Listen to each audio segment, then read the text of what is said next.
ನನಗೆ ಜಿ ಪರಮೇಶ್ವರ್ ಸಾಹೇಬ್ರ ಬಗ್ಗೆ ಭಾಳ ಅಪಾರವಾದಂಥ ಗೌರವ ಇದೆ. ನಾನು ವೈಯಕ್ತಿಕವಾಗಿ ನಾನು ಇಷ್ಟಪಡುವಂಥ ಒಬ್ಬ ರಾಜಕಾರಣಿ. ಡಿಸೆಂಬರ್ 20ನೇ ತಾರೀಕು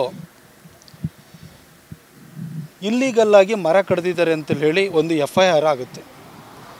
A1 Rakesh Shetty, A2 accuse number 2 Jayamma, owner ಕಡ್ದವರು ಅಂತ. ಇನ್ನೊಂದು ಇತರರು ಅಂತ ಹಾಕಿದ್ರು. ಅಲ್ಲಿ ಅಬ್ಸ್ಕ್ಯಾಂಡ್ ಆಗಿರೋ ಮರ ಕಡ್ದಿರೋನೊಬ್ಬ ರವಿ ಅಂತ ಅಬ್ಸ್ಕ್ಯಾಂಡ್ ಆಗಿದ್ದ. 24ನೇ ತಾರೀಕುವರೆಗೂ 16ರಿಂದ 24ನೇ ತಾರೀಕುವರೆಗೂ ಇದ್ರ ಬಗ್ಗೆ ಇಲಾಖೆ ತನಿಖೆ ಮಾಡ್ತಾಯಿತ್ತು. 24ನೇ ತಾರೀಕು ನಾನು ಬಂದು ಕೆಲವು ವಿಚಾರಗಳ ಬಗ್ಗೆ ಹೇಳಿಕೆ ಕೊಟ್ಟೆ.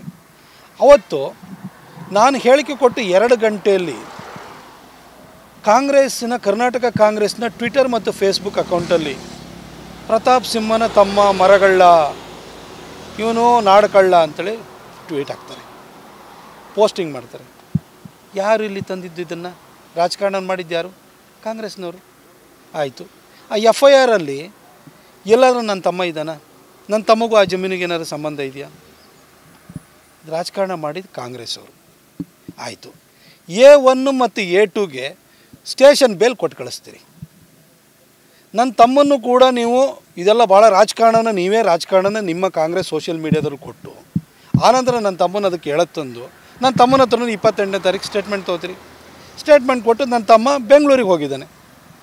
ನನ್ನ ತಮ್ಮ ಸಕಲೇಶ್ಪುರದಲ್ಲೇ ಬೇಲೂರಿನಲ್ಲೇ ಇರಬೇಕು ಅಂತ ಏನಾದರೂ ಕೋರ್ಟ್ ಆರ್ಡ್ರ್ ಇದೆಯಾ? ರಿಸ್ಟ್ರಿಕ್ಷನ್ ಇದೆಯಾ? ನಿಮ್ಮ FIRಲ್ಲಿ ಏನಾರು ಅವನು ಅಕ್ಯೂಸ್ಡ್ ಇದ್ದಾನೆ? ಇಲ್ಲಲ್ವಾ? ಯಾರಾದ್ರೂ ತಲೆಮರೆಸ್ಕೊಂಡು ಹೋಗೋನು ಸ್ವಂತ ಕಾರ್ ತೊಗೊಂಡು ಮೊಬೈಲ್ ಆನ್ ಮಾಡ್ಕೊಂಡು ಬೆಂಗಳೂರಿಗೆ ಹೋಗ್ತಾರೆ? ರಾಜಕಾರಣ ಮಾಡಿದವರು ತಲೆಮರೆಸ್ಕೊಂಡಿದ್ದಾರೆ ಅಂತ.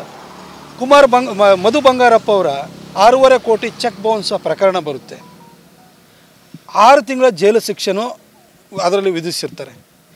ಆ ಪ್ರಕರಣವನ್ನು ವಿಷಯಾಂತರನ ಮಾಡಬೇಕು, ಮಾಧ್ಯಮಗಳ ಗಮನ ಬೇರೆ ಕಡೆ ಸೆಳಿಬೇಕು ಅಂತ ನನ್ನ ತಮ್ಮನ್ನು ಅರೆಸ್ಟ್ ಮಾಡೋಕ್ಕೆ ಕಳಿಸ್ತೀರಿ.